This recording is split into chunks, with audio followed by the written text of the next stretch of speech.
So, welcome to this episode of the Founders Speak podcast, which is in collaboration with Culturenomics with Arjun.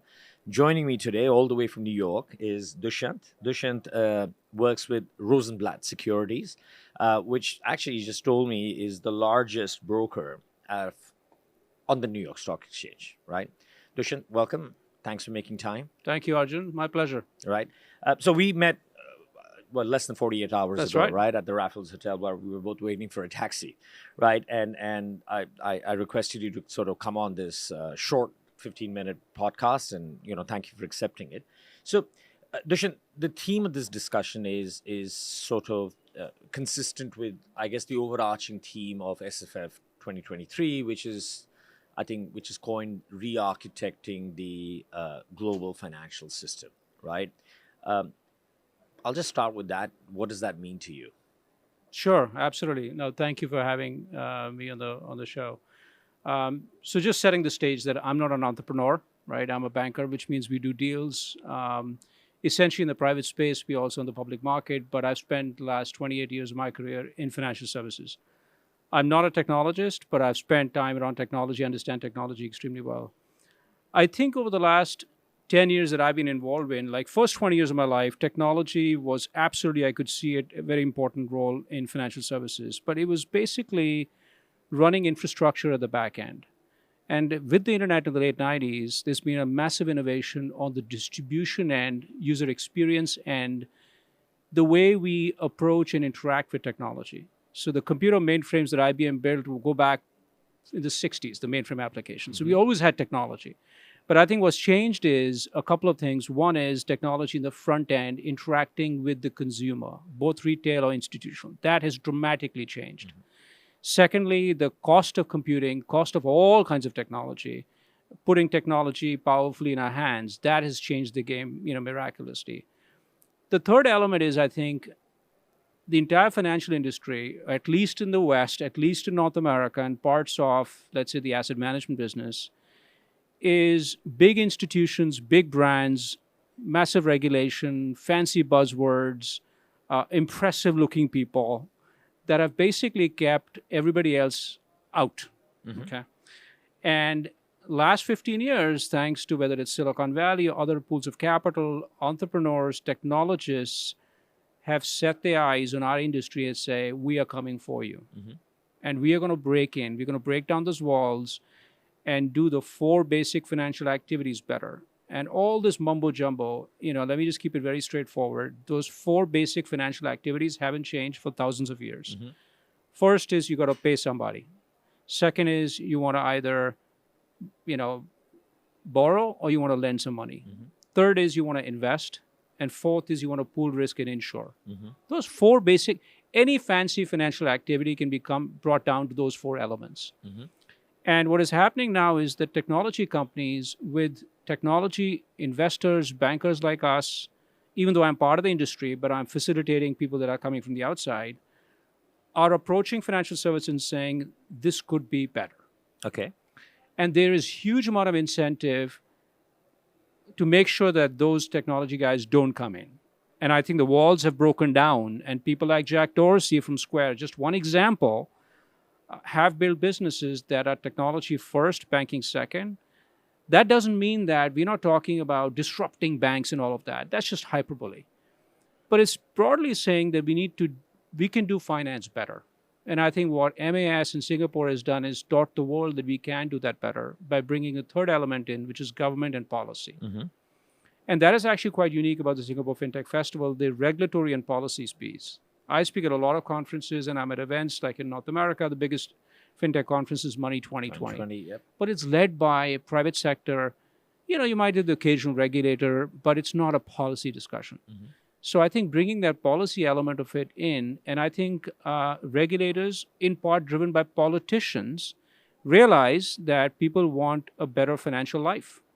And therefore, they're opening up and saying we need to accommodate all these new technologies, new entrepreneurs, new financing. That's kind of the big picture, the longer arc of change. So let me dig in. So there are two areas I want to get into. Maybe we'll pick one of this just because of not having enough time. So, but let me sort of position both of them, and you decide which one you want to sort of go into. The first one is, the what I call the regulators conundrum, right? Which is, I want to drive innovation, right? I want to drive a certain level of progressiveness, but my underlying responsibility is financial stability, right? Economic stability of the nation, sort of ensuring my monetary policy and monetary stability is in place. My fiscal policy works, and I am inclusive in terms of the broader sense Yeah. of how I progress or I forward the economy. First question, and then I'll go to the second, and then you pick which one you want to go with. It's not an easy balance to strike, right? And I'd be very keen to hear your perspective, because I think you do have like a global view on this. That, how do you think some regulators are striking that balance well, and some who are not being able to? And actually, some of the more sort of developed countries are actually doing a fairly poor job sometimes, right? Yes. No names to be taken. The other area, if I just come into your world of banking, right? So I love the way you sort of split those down into sort of four categories, right? But here's my view, and I think it's kind of view which most of us people in fintech sort of buy into, is we've seen a fair amount of disruption or progressiveness which has come out in the retail banking side. But if you go towards institutional banking and you look at wholesale banking, they're still very much running the same way as they did, X number of years ago. I don't want to put a number out there. If I say 50, someone will say I'm wrong. I don't want to put a number, but you understand. And that part of the banking, or that part of the money flows, is exponentially greater than what actually happens on the front end, the retail side, right? How do you see disruption happening there in terms of what I see, this convergence of various forces, not just technology, right? Technology, policy, and so on and so forth. Which one do you want to pick? Let me start on the first one, Okay. actually. And actually, I'm going to double click and go a level deeper Okay. to give you a sense of how the regulator's job is difficult, right? And I think people forget that you are here in Singapore. We are all in Singapore. Monetary Authority of Singapore is quite unlike any. First of all, it's a central bank plus a regulator. Mm-hmm. In absolutely very powerful country, but a small country in the grand scheme of things. So what you can achieve in a country of Singapore is very difficult to do, for example, in the United States. Agreed with you. Yeah. And we spend a lot of time with regulation. So let me sort of double click and make it real how the regulator's job is difficult. The central issue right now in the US, in other jurisdictions, but I can talk more about the US because I live there, my experience has been there, is Gary Gensler, the SEC chairman, been in the job 3 years, taught a blockchain class at MIT for many years. So he's not somebody who doesn't know this business. And you would think he's fairly pro and open to this environment. And yet, last 12 to 24 months, what the SEC is grappling with is that all these tokens, right, keeping Bitcoin aside, everything else, this Ethereum, Dogecoin, Solana, all these tokens, simply the question, are they a security or not? Because the US securities industry and other securities industries, the securities regulator needs to regulate by charter something that's deemed as security. And in the US, it's the 1934 Securities Act that said this is the test to determine whether something is a security or not. If it's a security, then there are very strict rules and requirements, and you've got to adhere to, and you've got to have these licenses and all of these things. Well, in comes these products, these blockchain-based tokens. That is pure software, but it's a way for you to pay, exchange value, and do all these financial activities I described. And the SEC's been grappling with it, right? And he came out finally in June and slapped 2 massive lawsuits against Coinbase and Binance saying, you are trading 13 tokens that we think are securities. And Brian Armstrong, the Coinbase CEO, said, well, take me to court. I question your jurisdiction on this issue, that these are not securities. So something simple like a new token, built-in software being offered right now for us to use, we might just be, average person just says, let me buy Bitcoin and Ethereum at X and sell it for X plus 5%. But the bigger picture is these are not just speculative instruments. No, they're right? not, actually. So just something simple like that is a huge issue to deal with. Yeah, right? I think the whole and the concept, answer is not. it's not simple. It's not simple. It's very the, difficult. The programmability of money is a fundamental shift in the way money was ever understood. Absolutely. Right? So no, I totally appreciate. So I get that point. So then I come back to the question. So how do you strike that balance? So, what do regulators need to do differently? And I appreciate, you can use Singapore as an example, but the playbook doesn't apply, right? Yeah. It's a different size, scale, Absolutely. Yeah. complexity, right? Really, when I walk back here, like this would not be possible in many ways Yeah, in in the several countries. US. Yeah. I mean, it's just too large. Or even any of these large countries, India, Brazil, right? There's so much more complexity Yes. in the economy. So there is no silver bullet for sure. And But can I just say on that, Arjun, though, having said that, it doesn't get better than what MAS has done in Singapore. totally agree. I mean, again, yes, they've got the leadership of people like Ravi Menon. I was just listening to his speech. So, but with all that, all those advantages they've had, they are a remarkable model of how they can bring the technology element. Just walk the exhibition floor here, right? And what the lead sponsors are Ant Financial Group, Paxos, and Circle. These are technology companies. It's not DBS or UBS or take your pick, some large bank. I bet if this festival was there 10 years ago, it would have been big banks that are the biggest sponsors, right?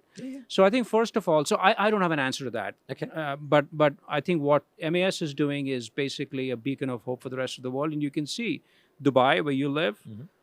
We were talking about Saudi Arabia, which is trying to replicate the same thing. So there are many centers that are watching the leadership that Singapore has done in the financial services space and bringing technology and finance together and sort of looking upon that. But We'll pause on yes, that. Do you want great. to pick the second one? Second one is, look, when you talk about the adoption of technology in any sector, financial services, right? Again, the way I break up finance is 4 or 5 verticals aligned with the activities I described. But you've got banking, which is consumer and institutional. You've got the insurance industry. You've got the broader securities and investments industry. It's natural that technology is not going to permeate get adopted equally in all areas, right? It is. In banking, in consumer banking, things have picked up because, as I said, much of the technological change last 25 years is centered on the user experience. Yes, agreed. So naturally, retail, consumer-oriented activities remarkably changed. Changing the plumbing in the back, which is not run by technology companies that are run by big institutions managing massive budgets and infrastructure. Those are 30, 40-year-old technology projects, massive systems that process things, checks, payments, insurance, claims processing, securities. Those are by very nature very difficult to change, but I'm pretty hopeful there are things that are changing in that part. And, the Project Guardian here, which is squarely focused on tokenization of things, parts of that are reforming and changing the institutional side of the business, the B2B element. So it is going to happen. Of course, it happens a little bit less. One more thing I wanted to mention, which is not related to the institutional banking. I think when you look at a lot of talk around blockchain and digital assets, but a lot of these tokens and what's happening broadly in the digital asset space is changing the way we are distributing product, right? Even on the blockchain. We haven't started talking about only at the very initial stages of thinking about how financial products can be structured and created differently using this blockchain stuff. Like the manufacturing of product, whether it's a checking account or a new security, that has not changed as yet. But we are at the first wave of what could be a 10, 15-year change, where the way that the products are created can change remarkably. And the reason that's important is it's like where, Henry Ford in the 1920s, you could have any color of car that you like as long as it's black, right? Because same thing in here, that your financial products are very difficult to change and re-architect. So therefore, the same product is a cookie cutter approach, irrespective of whether you are a high net worth client or somebody who's in the border on the poverty line. It's the same checking account, right? But once that technology comes to changing the way products are created, you can have very fine-tuned, customized, bespoke solutions. An insurance contract that's focused around very particularly your point in your life now, right? That we're not at there right now, but I think that's where the hope is. And I think that what the hope is, and I think you're starting to see some amount of work going in there. I was with a founder who's actually building the first fully programmable bank, right? So the infrastructure layer is there. He's also building the product layer in the language he is. He's not saying 100% of his products are going to be built on, digital asset, I guess layer, if I might use that term, but he's heading in that direction. we're short of time. I'm going to come to the last question. So, all this shift, right, which you're talking about, what does that mean to you as Rosenblatt Securities, right? Sure. So, how's this impacting you guys? What are the challenges? What are the opportunities that you see in the near term? Sure. So we've been on the floor of the New York Stock Exchange 44 years, right? And we are not a massive company. We're a very strong, powerful regional player. But you are the largest broker. We are the and- largest and broker, so- but also because Goldman Sachs and Morgan Stanley have kind of moved away from the Yeah, floor okay, over fair time. enough, Everything yeah. is automated, Yeah. right? So we've seen the arc of change in terms of trading, for example. So what it means for our business is we, over the last 15 years, shifted and started doing things in the FinTech end of the spectrum, away from helping large banks raise capital, do underwriting. So we are trying to focus a lot more where technology is taking us. But on the same time, we have got one foot very squarely in traditional capital markets on the New York Stock Exchange, which is a 270-year-old infrastructure. So we ourselves also sometimes find it difficult to walk the fine balance between, on the one hand, being very firmly in the traditional world. You can't be more traditional than being on the New York Stock Exchange. And yet, walking the hallways here, talking to entrepreneurs and trying to help them raise capital. And I've had to change. This is a personal moment that, trying to dress down a little bit, trying to act a Well, little cool, Yeah, you're right? sitting Like across, you. You're sitting right? across a guy who looks like a Stop hobo carrying right your now. business card, right? For your listeners, I'd like to point out that I learned something from Arjun day before because you whipped out which I thought was like a very interesting piece of jewelry, and instead is some kind of a device that It's a connected to my phone. That was very impressive, So I've had to keep up with the young guys, right? Well, that are trying and gals that are that's what I'm trying doing every day of life. that they don't care about my 30 years experience in finance. They're like, what can you tell me that I don't understand right now about the industry? Fair So enough. we all have to transform and change. And I think both my institution and me are also part of that transition. And I think change is the only way forward, I guess. And the speed of change is so tremendous that it's actually got to a stage that staying ahead of the curve is not something that is possible at all. So it's Yeah. kind of staying up with the curve or catching up with the curve. Dushyant, I want to thank you. Thanks for coming out, joining me in this little nice, I guess, lair of mine, if I might call it. Enjoy the rest of the show. I know it's the last day. We got Ajay Banga actually speaking later today. That's correct. Right? That'd be interesting conversation. And if you're ever in Dubai, I'd love you to come join me, as I say, on the couch for I love my that. podcast. Yeah. We have a slightly longer version of the discussion where we can sort of get into the meat of it. But, thanks a lot for coming. Thank you very much, Arjun. Cheers. Appreciate it.